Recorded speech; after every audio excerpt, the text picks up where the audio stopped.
Monaco might have been where the zero pods were discarded, but Barcelona is where they truly died. Welcome back to Motorsport 101.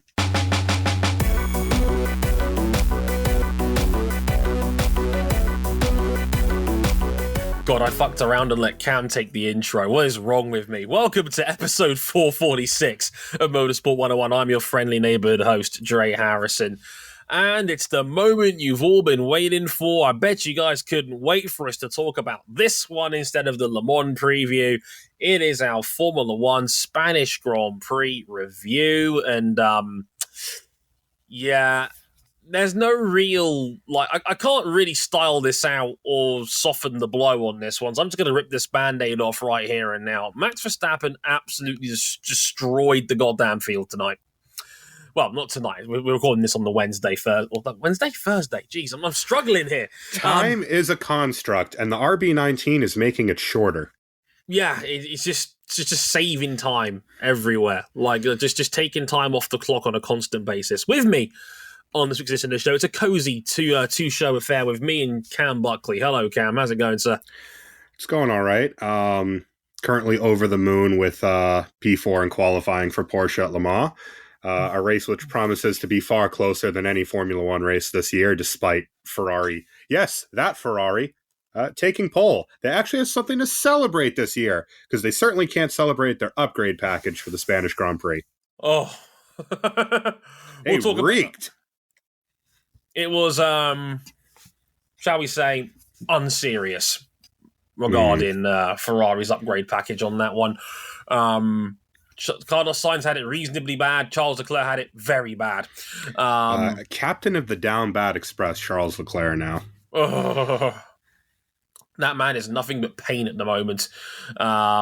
Just nothing but pain and anguish. It was a bad time for Ferrari to have their upgrades down in Spain and then realise they might not have actually worked that well. I mean, Carlos Sainz himself after the race said it was, quote, difficult to tell whether the upgrades had any impact or not, because they were just butchering their tyres again. And Charles Leclerc apparently couldn't turn left. That's a problem. I find it funny that, Formula One fans will shit on NASCAR for only turning left all the time. And then F1 drivers go, can I try? So, for those who don't know, Coach K, Kamui Kobayashi, is actually going to be guest starring in a NASCAR race later this year. He is. He's going to be racing in the Brickyard 200 for 2311 Racing alongside Bubba Wattis and Tyler Reddick. So he'll be taking part in NASCAR. I think only the second Japanese driver ever to take part in NASCAR.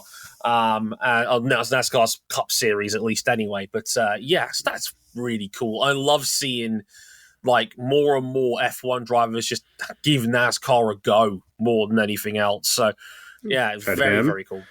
We've had Jensen. We've had a few. We want more. More is good. We had Kimi and Jensen at Kota. We've got from the world of Supercars, we've got Shane Van Gisbergen coming over later as well. So that's going to be very cool to see as well. That is a man that certainly knows his wheel. So looking forward to seeing that later on. I think it's going to be the Chicago Street Course round as well for Trackhouse. So that's going to be very, very cool to see as well. So yeah, over the course of the rest of this Spanish Grand Prix podcast, we're going to talk Max Verstappen beating the entire field over his knee. I can't even mince it. It was destruction. Casual destruction. It's the easiest I've ever seen anybody win a Grand Prix in quite some time. We'll talk about the fight for second in general, because it was a little bit all over the place. In Merckx, actually a small bit of hope out of that department, maybe. Ferrari, not so much. Alpine, they were there. Team were a bit off, to be honest, but we'll have to wait and see. And Aston Martin, we can confirm, was there. They did attend this race. Not much to speak of on that one. Lance Stroll actually attended this race for once in his life. Yeah, Stroll was good this weekend. Good for him. Every little helps.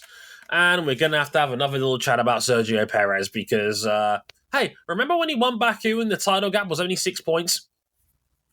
Seems like so long ago.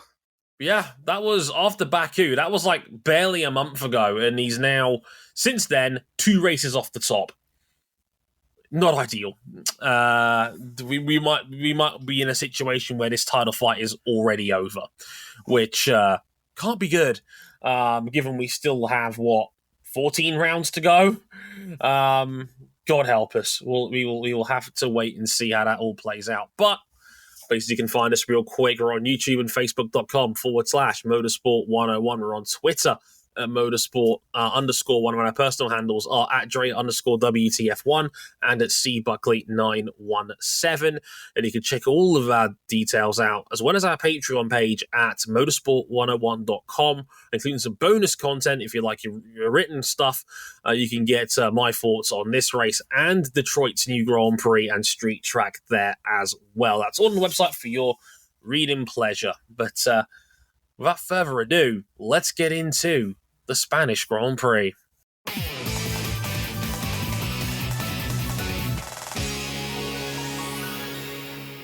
We're really not going to beat around the bush on this one. Max Verstappen aimed the death laser at this track and obliterated the entire field. He qualified on pole by half a second with his first lap, and then destroyed the field by 24 seconds, leading every lap en route to a Grand Slam victory. It now takes Max Verstappen to 155 consecutive laps led in F1, and he now carries a, as Dre mentioned, over 2 race lead of 53 points in the championship, after Sergio Perez stunk up the joint in qualifying and had to recover to 4th from 11th. Dre? Mm-hmm. It feels like we're repeating ourselves here every F1 episode, but how ominous was this beating? Terrifying. This was painful. This was just a comprehensive all-round beating. Like, it's very rare. Even when we grew up in the Hamilton era, we grew up in the Schumacher era. Hamilton had his days, right? But at least back then, Nico Rosberg most of the time was able to run him close, right? You know what? I actually think the race put out an article which I think was very comparable, which they compared it to 2020 with, of course, the W11 and Lewis, where Max was trying to chase him down, and then Lewis pulls the trigger about 10 laps into the race, drops a lap that's 1.5 seconds clear of the entire field, and, well, everyone just has to wave the white flag. There's nothing you can do. Yeah. And it's that same sense of inevitability around here. I mean, we knew the Red Bull was going to be good here. This is a track that F1 teams know better than any other. We test here. We've been coming here for decades. And it asks questions of the car in every sense. High speed corners, medium speed corners, low speed corners, and it's brutal on tires. Yeah. And it's got enough straights that you need the straight line speed.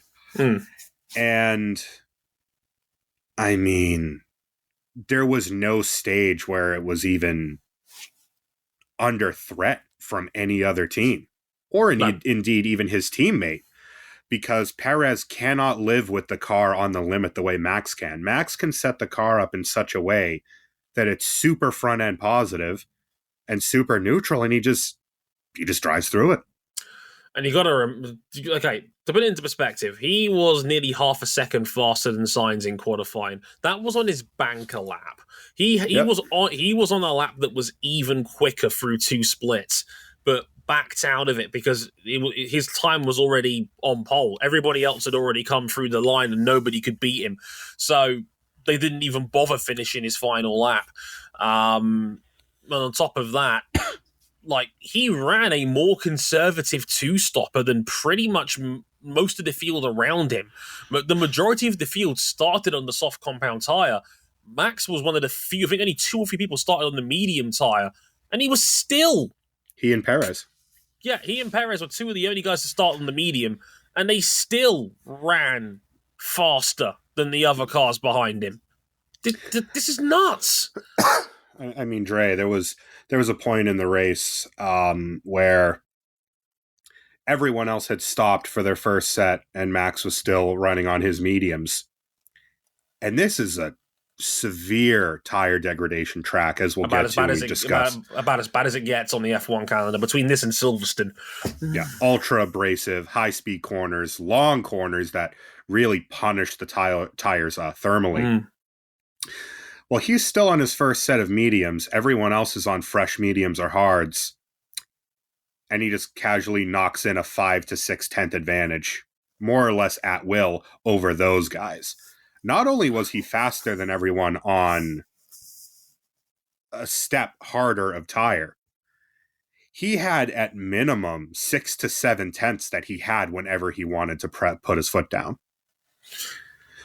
We talked about this a couple of rounds ago, where it's just like Max, unlike anybody else I've seen in the modern era, besides maybe Hamilton and maybe Sebastian Vettel, is very best. Just completely be able to dictate the terms of engagement. Like, he can control the entire race. He can set whatever pace that Red Bull needs or wants him to set, and he can just go about his business comfortably. The last time anybody other than Max led a Grand Prix was lap 46 of Miami. Remind me what he did there, Dre. One lap later, he went around the outside of Sergio Perez at turn one lap after he'd come out for his last stint on medium tyres to win the race. From what position on the grid? 9th.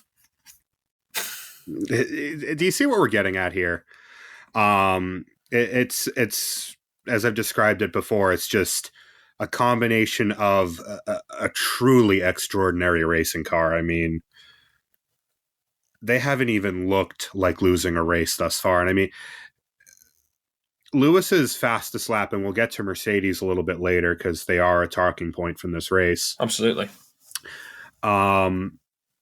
His fastest lap was only 0.3 off of Max's on pretty much the same tire. But he had DRS down the main straight, which is worth about a little under half a second a lap here. Yeah, I saw Brake's tweet about it. If you don't watch Brake, his content is great. I do highly recommend it. He's a good mate and does great stuff. Yeah, he reckoned DRS was worth about 0.4 of a second. Yeah, and it still just didn't mean anything in the end. It's just like that was as close as Lewis got. And again, one lap pace is not what this Red Bull is best at. It's the best at it, but it's not where its advantage is biggest. No. It's such a flexible tool. It's a car that you can use to drill someone over a lap, or drill them over a stint, or just go drive around people. It does everything well, and Max can drive at and over the limit of it and live with it in a way that Sergio just cannot. And it wasn't even a strategic screw up or anything or a crash.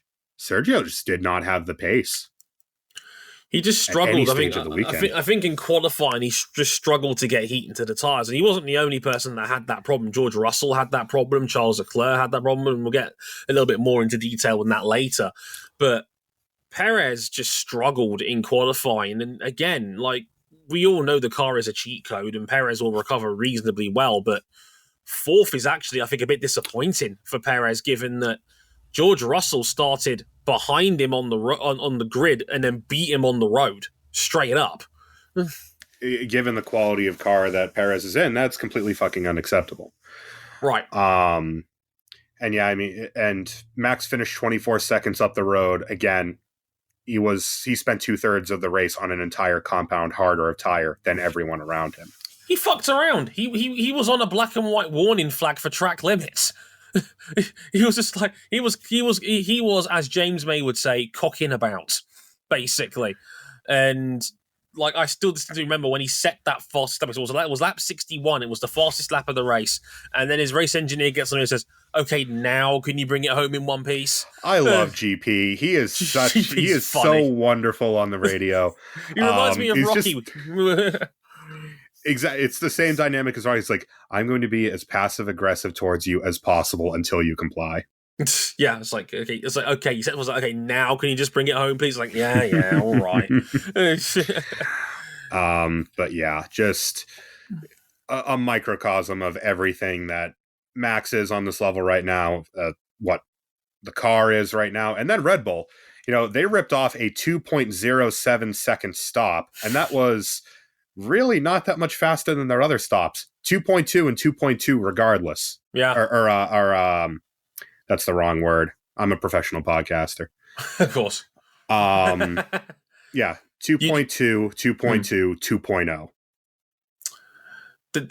Everything is coming up Millhouse. Their execution is essentially flawless at the moment. Yeah, that 2.07 is one of the fastest stops we've had since they have the built-in 0.35 failsafe on F1 stops now, because people thought Red Bull was too good at this, basically. They were like, there's something funky going on here. So the FIA was like, okay, fine, we'll manually slow down the stop a little bit. 2.07 is about a 1.8 net. Once you factor in because like I said, the FIA's got a built-in failsafe now, so I think it's worth about, I think it's 0.35 of a second. We're bounced up against the systemic and human limit of pit stops right now. Yeah, it's the second fastest pit stop since that adjustment came in. McLaren, I think, had a 1.9 with Daniel Ricciardo last year, which is absolutely berserk that McLaren was able to pull that out. But shame it got wasted on Daniel Ricciardo last year. Yeah, it's a bit like trying to put a jetpack on an anchor. It just seems like a bit of a waste of time, personally. A bit like Daniel Ricciardo's McLaren run in general, to be honest. But hey, what can you do? I mean, what more needs to be said? Grand Slam win, the third of Verstappen's career. Like I said, 155 consecutive laps led. In fact, another fun fact for you: we've only had 16 laps all season that have been led by anyone other than a Red Bull. This car is cracked as fuck. Yeah. Like, the last time anybody not in a Red Bull led a Grand Prix was Charles Leclerc on lap 2 of Baku. Provided this machine stays reliable, I think we're looking at minimum a new member of the top 5 F1 cars of all time. At a minimum. And we're in, race 7 of the year? We're 7 down. We're a third of the way in. Like, it gets busier again after the summer break, but, like, the pace slows down a little bit now in terms of calendar races and whatnot, because we've got a week off and then we're going to Canada. No, we are definitely going to Canada. It's amazing how the air quality is actually worse in New York than it is where the bushfires are actually happening. But that's weather for you. Climate change is a bastard. But obviously, everybody stay safe up there in New York and obviously all over North America, because I know it's pretty rough up there at the moment. Besides the point, rough outside. No kidding. Besides my point, overall is just, this is bonkers. Like I said, it's been the last time anybody other than a Red Bull led a Grand Prix, the calendar read April on it. That's how far back you have to go for anyone to even touch this team. And to think they still very nearly lost at Monaco. They were one pit stop call away. Such is Formula One, but I mean, the last time they weren't leading a race, it only took a 22 mile per hour differential down the main straight to cure that. Yeah. It's one of the most, like, I remember writing a short about that very clip on WTF1, and I think it's the most watched short I've put out there. I think nearly 200,000 people have watched it, which is a bit wild for me. But that George Russell back then said you could take the rear wing off the Mercedes entirely, and he still thinks they'll be slower in a straight line than the Red Bull is with DRS. I thought that was quite funny. That's yeesh. And to be fair, George said it after one round. George said it in Bahrain. He thinks Red Bull is going to run the table. It's on. It's very much on here. Monaco was their last real susceptible round on paper. Yeah, it's going to take. It's going to take the intervention of reliability or a crash. Also, because the car is so potent that if they get dropped down the field, unless it's in like the last 10 laps of the race, they're just going to drive back through everyone again. Yeah, they can do that. They can beat the field. They can beat half the field without even trying at this point. Like, we saw Verstappen do it in Jeddah by lap 25. He was second. Like, he was taking his time. Yeah, he didn't need. There was no sense of urgency. There was no sense of, oh, well, shit, we've got to get up to Perez. No, it was, we'll wait for the DRS-zone to make sure we properly beat you. Just so we know there's no chance of a counter-attack whatsoever here. We're just going to absolutely tenderize you here. It's just going to be beatings all around. And that's how it's been pretty much all season long.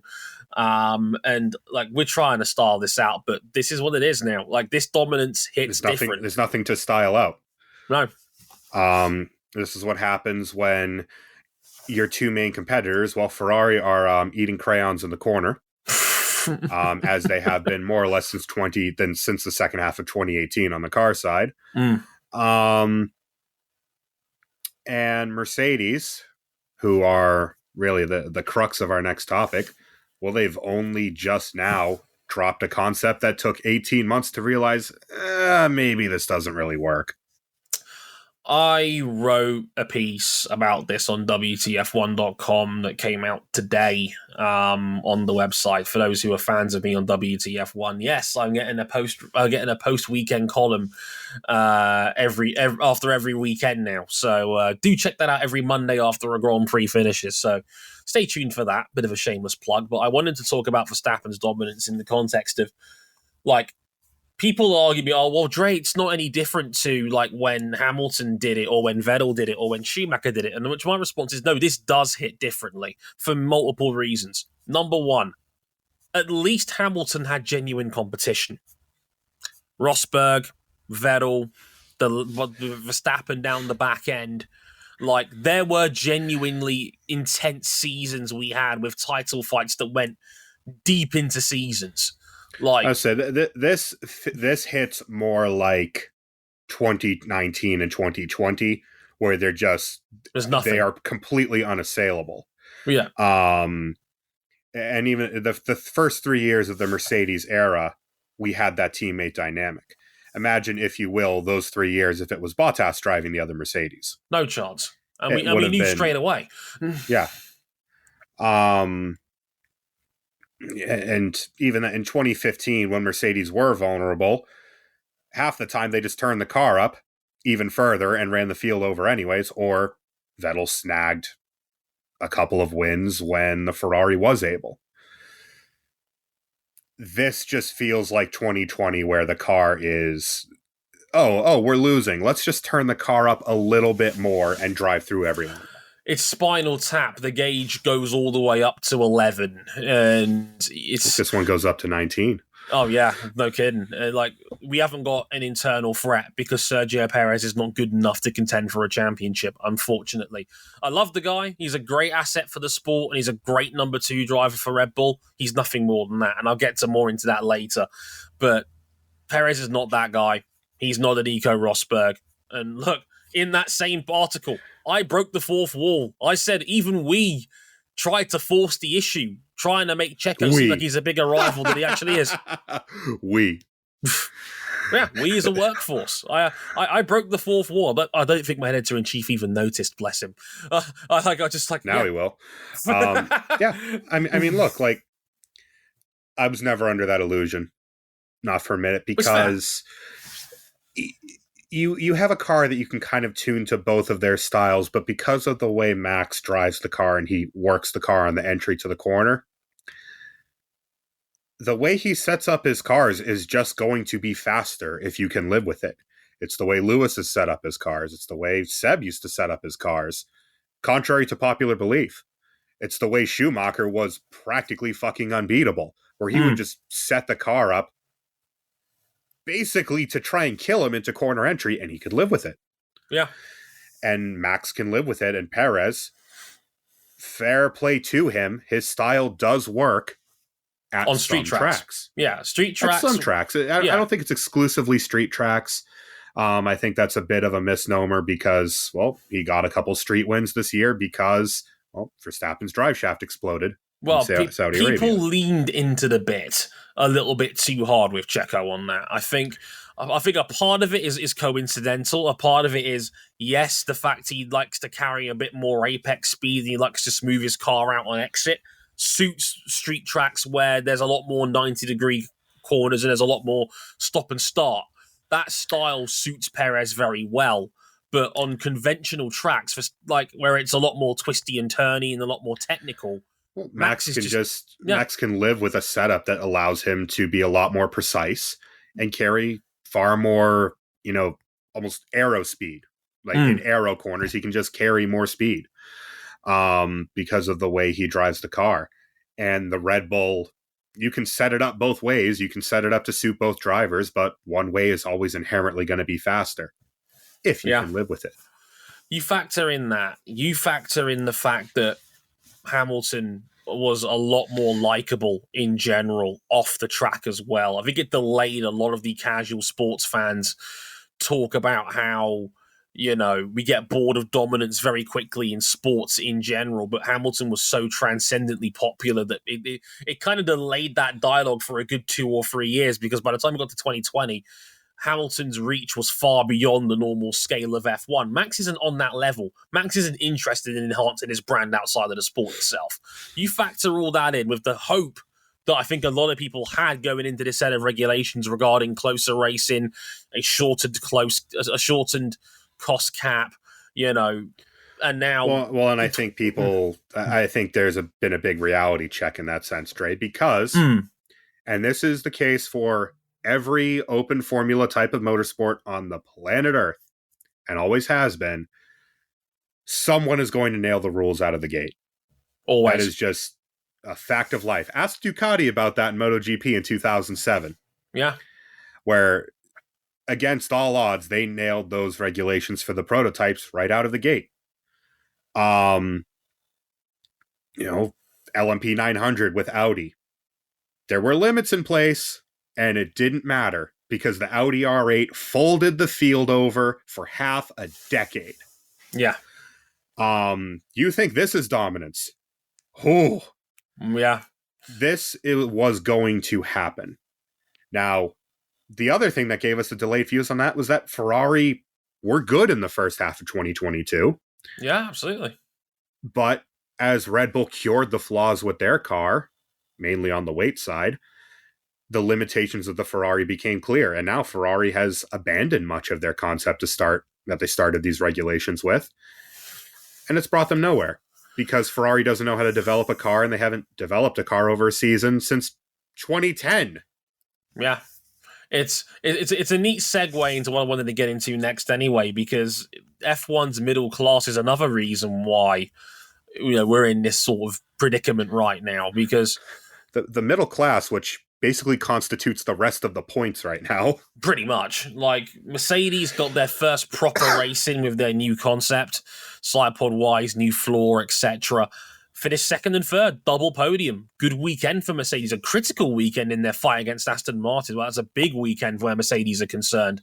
33 points on the weekend, no one's complaining about at all. Ferrari tried out new side pods and a new floor and a new rear wing, and that was a disaster. Italian media, right? So take this with an entire salt mine. Mm-hmm. Supposedly they had found 12 points of downforce in the wind tunnel, and they bolted it on the car, and it was nowhere to be found. Only Ferrari. Only Ferrari. Carlos Sainz started second. He'd end up fifth on the day in the end behind the two Mercedes and Sergio Perez's Red Bull. And Charles Leclerc didn't even get into the points at all. He started the race from the pit lane after qualifying 19th. Charles said straight up, my car couldn't turn left. Yeah, the car was trying to kill him every left turn. And Ferrari tried to cure it by just changing everything behind the tub. Yeah. Didn't really cure much of anything. Yeah, broke parc fermé, replaced the entire back end of the car, nothing. Like, Leclerc had to run 2 hard tyre stints in that race. He was the most conservative of them all out there on race strategy. One of them was pretty quick, actually, and one of them was completely unwatchably poor. Yeah. And they don't know why. Yeah, I still find it. I was spoiler alert for those who don't know, or like a little bit of behind the scenes. Every word you hear on the WTF1 YouTube channels are now written by yours truly. The shorts and the main videos. Just ignore the person that voices them over the long ones. Point I'm getting at here is that I had to read the transcripts of Fred Vassar in the media and the press conferences when he was talking to the media after the race. I was startled at what I was reading from Fred Vassar, where it was like, even on the same compounds, we don't know what's going on with this car. It was a frightening admission that like Ferrari just don't know what's up with their own car. You know what it reminds me of, if you remember back to 2019? Which that car was very much blew hotter than the surface of the sun or colder than Pluto. Questions about its legality aside, it reminds me of Baku in 2019, where we had the late safety car and the Ferrari, which hadn't worked whatsoever in race trim up to that point, suddenly worked fine. And we're nipping at Mercedes' heels. And I remember Seb and Charles climbing out of the cars and looking back at them like, what the hell is this car doing to me? Because they just don't know what's wrong. And it's changing lap to lap, corner to corner, tire to tire on the same compound. Yeah. There's no pattern. And without a pattern, they can't hope to try and rectify it. What a mess of a team. Yeah. And I mean, the question is, are we any closer to figuring out the fight for second, with also Aston Martin having a bit of an off weekend by their new standards right now? Are we? I don't know. The thing is that Ferrari are probably, amazingly, they're the most confusing but also the least confusing team at the same time, because it's pretty obvious they're the fourth best team right now. And something I found out the other day, they're almost as close to Alpine in fifth as they are to Mercedes-Benz in second.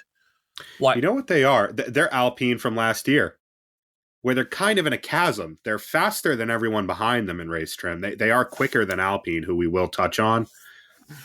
But in race trim, they have nothing. They have no pace in race trim. They qualify well and then they just drop. Yeah, it's alarming how weird it is with them. And Mercedes, like, they seem to be pretty happy with their double side. I mean, it's a good result on paper for them. So we all know Max is a monster. So second and third was as good as they were going to get. That was the best possible result Mercedes could have gotten in the grand scheme of things. But we don't evaluate Mercedes in the context of second and third. And right, as you've so often said, and they were closer to Red Bull, but closer is relative. I mean, they went from 8 to 9 tenths off to a net probably 7 to 8 tenths. Something like that. Which, given that they've practically brought a B-spec car in all but name and tub, they looked good. And this is a track that suited them last year. And that's what concerns me, is that last year, Mercedes, okay, they're in their groove now. They can start working back towards the front of the grid. And then they cratered again in Canada. They were awful last season. So I would be wary of calling this another false dawn for Mercedes. Right. Because their car seems to like this kind of fast sweeping conventional track. Just the DNA of this car. Yeah, Merck's released their technical debrief today regarding this, and Andrew Chauvelin, one of the senior technical heads in that team, spoke very candidly about the fact that they're actually probably playing down their hand, and it's not just Mercedes doing what they normally do, where it's like, no, we're not that fast, it's fine. I think this seems quite genuine from what Chauvelin is saying. He said, quote, "What do we expect from Montreal? As I said, we are thinking it'll be more along the lines of some of the earlier races where we were definitely in the bunch with Ferrari, with Aston, and now Alpine look to have joined that group. But it's great racing there. It will be good fun, and we are certainly going to be fighting to find every little bit of performance we can, because the way the grid stacks up now, you could be P2 or you could be P10, and there's only a few tenths in it. We are certainly looking forward to more exciting racing, but we are also aware that Canada is likely to be a bigger challenge than the Sunday we just had in Barcelona." Yeah, I mean their car, I think it looks better in aero-dependent corners. Traction-dependent corners, it's still a little iffy. But then the Mercedes of this era has always had great tire wear, and that is always going to help you at Barcelona. Right. Whereas, the Ferrari is quick over a lap, but it just destroys its tires. It's brutal, but it's the exact opposite car trait. And then you have Aston, who curiously qualified okay, were high enough in the race, at least with Stroll, and then kind of they just had no pace on the soft. Alonso was just off all weekend. Like, it's weird. I don't know if it was the pressure of his home Grand Prix, because there was a lot of hype. There was a lot of hope for Alonso going into this one. Of course, it's Catalonia. He's a god in that part of the world, relatively speaking. Like if you saw the hype and the marketing hype that was going into this about, oh yeah, well, they've put Alonso in garage number 33. He's looking for win number 33. This could be the one. Carlos Alcaraz was writing win 33 on his tennis cameras, going towards it. And Jason's got the point down in the chat where he says, didn't he get floor damage on one of the tests? Yeah, he did in qualifying. Yeah, that's why he qualified. One of the reasons why he qualified down so low. They did fix that for the race, but again, better pace in the race for Alonso, but not where we've expected Aston to be given their form. But then their car does generate, it makes its downforce in kind of a dirty way. It is a draggy car, and a draggy car will punish you here. Yeah. And they're not that quick down the straights, and they can't make it up really in the corners enough to compensate it versus the cars around them.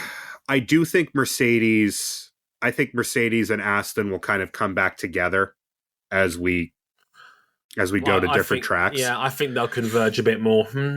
I think they'll converge a little bit more. I think Ferrari, unless they get their tire wear under control, are going to remain fourth best in race trim. And it's a shame for Alpine, because Alpine actually did have pretty good pace on Sunday. They did, yeah. Enough to maybe trouble the Aston Martins, but the team did not have their head in the game. Multiple 5-second pit stops, and then that hurt their track position. Then they had to use a little bit of their tire to regain that track position. It wasn't as good as it could have been, especially because Pierre Gasly fucked around and found out twice in qualifying and threw away a P4 grid slot.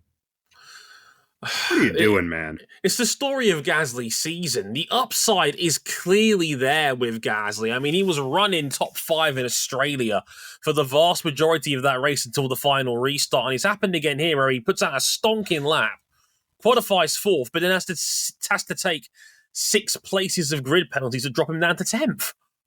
How close is he going to keep coming to getting a race ban? Well, he's a lucky boy in the sense of the FIA changed their penalty point system this year so that minor incidents like blocking in qualifying doesn't carry penalty points anymore. I don't like that, for what it's worth. I think it's stupid. Like, the whole point to me of a penalty point system is that it's meant to be a deterrent to stop you from repeating yourself over and over again over an extended period of time. Getting rid of it for minor excursions is silly. Like, the question we should be asking here isn't, are we being too harsh with penalties? The question we should be asking here is, why was Gasly on 10 in the first place? And he's a lucky, lucky boy that Alpine basically knocked their heads together and made them share responsibility for the Australia crash, because it was really on Gasly. It was massively on Gasly, and it's just that they got away with it. One, because they both took accountability for it, or should I say Ocon lied through his teeth. And the second part of it is that, generally speaking, if it's a teammate on teammate clash, the stewards wipe their hands of it. They just say, well, you suffered enough. I was going to say, if he had hit anyone else, he would have already received his race ban. No question. Jack Doohan, come on down. It's your time, son. Just failure to execute more than anything else, which is just startling for and that was a golden chance for Alpine to get another really big chunk of points, if nothing else, to clear themselves of the chase impact behind them. Like, McLaren is the only other team that I think has got even half a chance of chasing nothing Alpine of down. McLaren. where Lando Norris qualified the car P3 and then drove into the back of Lewis Hamilton 10 seconds into the race, destroyed his front wing and his race with it. What was he cooking? To give Lando the benefit of the doubt, I think Hamilton checked up a little bit through turn 2, and I think it just caught Norris out. I don't think there was too much in it, really. I think it was more, I think, bad luck and a lap 1 incident than anything worse, anything like silly from Norris. I think he was more unlucky than anything else, but it's still a brutal way for. It's the second time this year McLaren's had a race ruined off the start. Brutal, because they were both running. They were running in the points. Like Piastri was in the points in Jeddah, and then Gasly's bump against the wall ruined 4 people's races all at once. Oh, ironically, that was also another race where Valtteri Bottas had floor damage because he had it here too. It's why he finished in 19th. My dude just needs to break out the alpha from like 3 years ago. Clearly, he's missing a trick. Less sensitive floor. I was going to say, before we move into the last segment as well, by the way, penalty or no penalty for Yuki Tsunoda? Okay, I see why he was penalized, but now that's an illegal move? Because Max kind of did the same thing to Sainz at turn 1. He did. And we saw 3 or 4 overtakes that were done more or less by squeezing the car either out or all the way off the track at turn 1. Agreed. That is racing etiquette. That's racing etiquette now in Formula 1. They let you do things that make you look bad. You tell them what works. So sometimes they penalize this. Sometimes they don't. That's the Sometimes they don't penalize it. Or they do penalize it, and then there's another example in the same race, and a team appeals that penalty and gets it successfully appealed because someone else committed the same offense. Another classic case of one of Jason's 4 favorite words now, knock wappy, because no one knows what a penalty is anymore. And for me personally, first and foremost, I love the fact that Yuki Tsunoda, who met up with Kristaps Porzingis during that Grand Prix weekend, the duality of man in one picture. 5'3" Yuki Tsunoda, arm in arm with 7'3" Kristaps Porzingis, which great picture. I haven't seen it already. Go find it on the internet. It's very funny. Don't ever talk to me or my son ever again.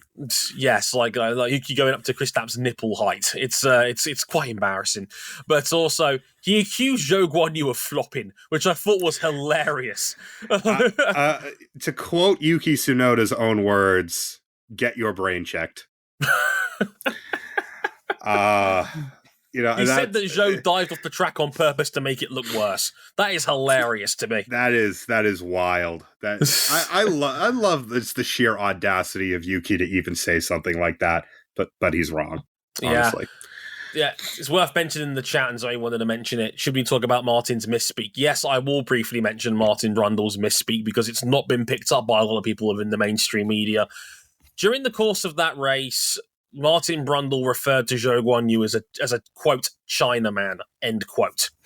Not acceptable, not in the slightest. I don't think I need to go into too much more detail than that.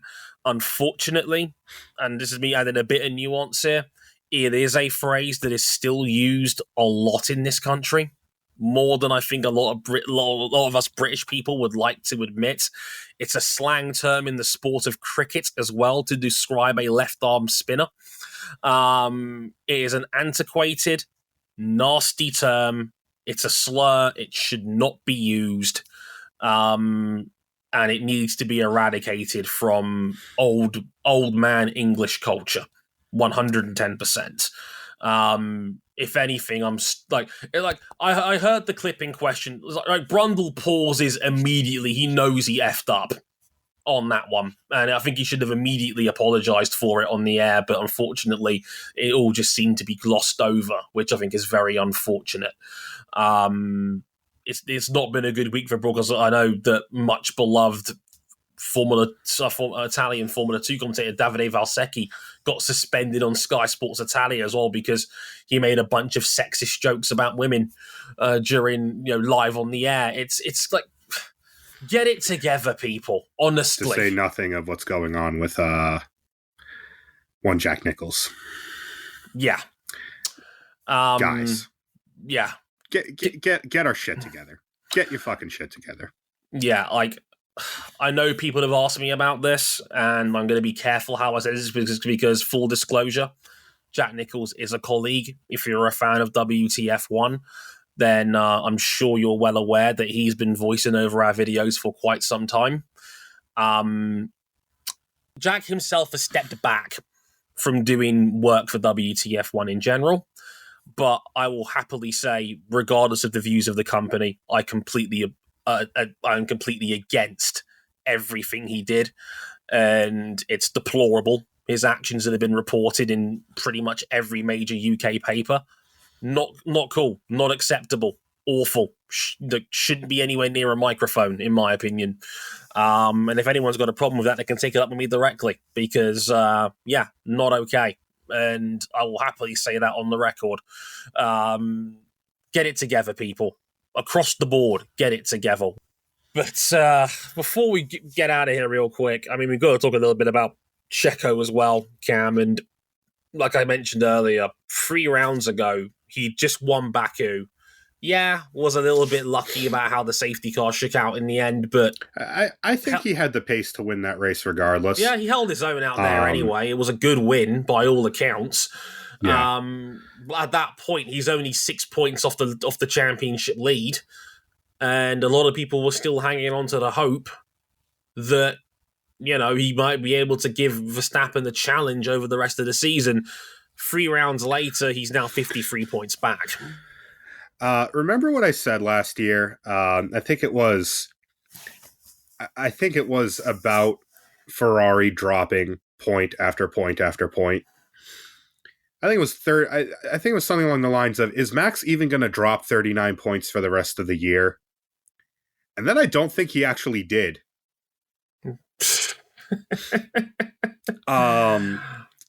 Pretty much the same sentiment here. Like, is Max going to even drop 53 points for the rest of this year? Probably not. We're at the point where if Max has a clean weekend, he probably wins. He does win. If Max has a clean weekend, he wins. If Max doesn't have a clean weekend, he still probably finishes second. He's not finished any lower than second so far this season, has he? No. Yeah, because in Baku, he was second. In Jeddah, he was second. And everything else has been a win. Yeah. Jesus Christ. Yeah. How's the Marc Marquez 2019 treatment? He's not going to drop 53 points for the rest of the year on merit. He would have, like, assuming it's first or seconds the rest of the way through, which is a decent chance of that happening the way the season's played out so far. I mean, funny things have happened in this sport, and they will continue to happen in this sport, but let's assume no shenanigans. He'd have to not win anywhere between 6 and 8 races, depending on where the fastest lap bonus point goes. Only the points. Baku sprint, he wasn't second. Pretty sure he finished third with a massive hole in his side. Hole in his side pod that George Russell put there. Yeah, and that wasn't worth full points anyway. Mm-hmm. Yeah, that was the equivalent of dropping 1 extra point. Okay. So, yeah, the way this is going, if Max has a clean weekend, he wins. And this is just, like, Perez is not on this level. He just isn't. And we need to, like, at this point, even I'm a bit fed up now of essentially saying, like, stop trying to make Perez happen. It's like Mean Girls. Stop trying to make Fetch happen. It'll never happen. Like, stop trying to make Perez happen. It's not. Look, we all love Checo. Like, he's a great ambassador for the sport when he's not drunk in a Monaco bar. He is a great support guy and number 2 driver and leader for a midfield team. Absolutely. But and that's okay. More. And that's okay. If and anything, that's why he's there. Yeah. Look, what he's getting now is back pay for a brilliant 10-year career in the midfield, where he was the best midfield driver in Formula 1 for a long, long time. Like, you know, There's nothing wrong with that. I'm glad, if anything, when it's all said and done, Perez can go back home and say he had at least 5 wins. That's already better than 99.5% of any F1 driver ever. He's got the same amount of wins as Charles Leclerc right now. And Charles Leclerc, and this is no disrespect to Checo, Charles Leclerc is a far more talented driver than Sergio Perez is, in my opinion. And what Ferrari does to a motherfucker. How does Leclerc only have 5 wins? Ferrari keeps building cars that can only qualify. Perez has had one of the strongest F1 cars we've ever seen for a season and a half, and he has 5 wins to his name. It's Valtteri Bottas again. Like, Bottas had 10 in the end at Mercedes, but he was there for 5 years. I would say if this was Bottas, he would have finished like 8th on Sunday, because Bottas just could not drive through a field. No. But then that was in the previous generation of cars that also couldn't drive through a field. But Lewis could do it. Lewis could do it because he was that good. And shit, Max did it in Monaco one year when he fucked his entire weekend up, crashing into a wall. So, the best at this game can find a way. And right now, Perez is not really, he's just not able to find that extra gear. I mean, the last 3 rounds, you're looking at Miami, where he started from pole but butchered his first stint and let Max back in quite comfortably in the end. Monaco, his entire weekend was derailed from Q1, where he overdrives it and puts it into the wall at Saint-Devote. In Q1. In Q1. Like, Q3 I could almost understand to an extent, but Q1? Like, Jesus Christ. And now this round, where he couldn't get heat into his tyres in qualifying, gets knocked out in Q2, and could only manage 4th on the comeback, and beaten by George Russell, who started behind you on the road. In an objectively inferior car. It's not good enough. Like, I did a WTF1 rap show with Jaime Alguersuari, a man who knows about the struggles of being a Red Bull driver. And he torched Checo. Torched him. Said that this was not good enough. He said you got 200 points of downforce on the field, and you're only finishing 4th from 11th on the grid. Like, it was... like, I just sat back and let the man cook, because it was just like... Grab the deck chair and a beer. Yeah, my man had words. Like, as Jason quite rightly points out in the chat here, he's closer to Fernando than Max. That's unacceptable. Agreed, 100%. Yeah, and again, objectively one of the best Formula One cars we've ever seen. At minimum, he should be on the podium every race. Right, and he's not.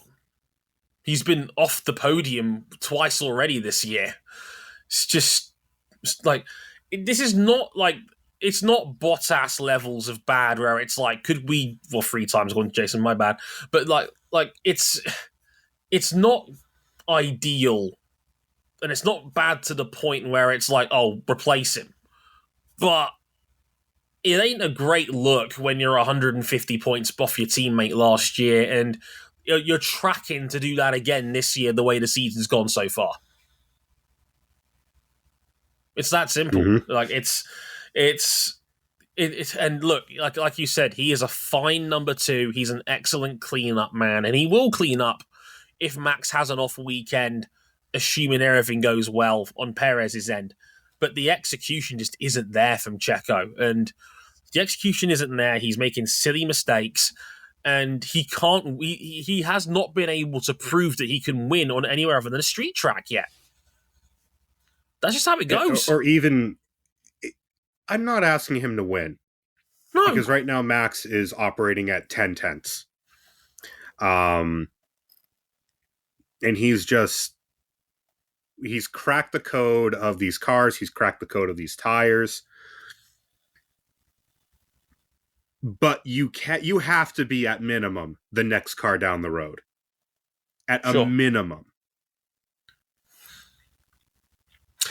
That's where it begins, and it felt the same way about Bottas when he was failing to clean up the races that Lewis didn't win in 2020. I'm like, you're in one of the most dominant cars we have ever seen, and you're finishing 4th and 5th with it. Just not good enough. And in 2021, again, Bottas was much closer to Max, again, in an objectively inferior Red Bull, than he was to Lewis. I mean, Lewis won that championship multiple races in advance. Max is on track to do that again.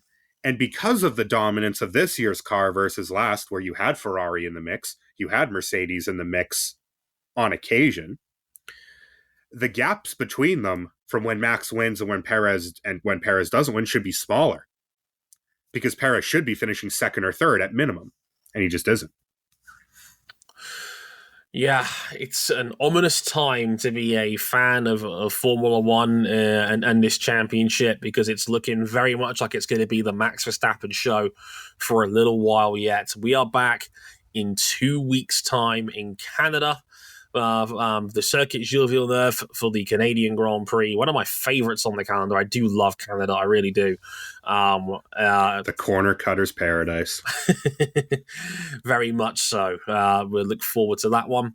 It's going to be fun. Hopefully we'll get a bit more of a contest in that one. Not likely, but one can only hope. But hey, it still makes for an interesting show.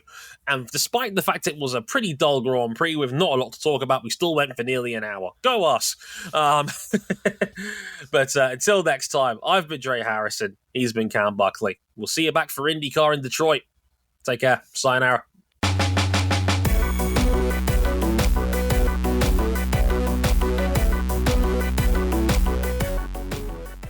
I guess I'll take RJ's place. Later, y'all.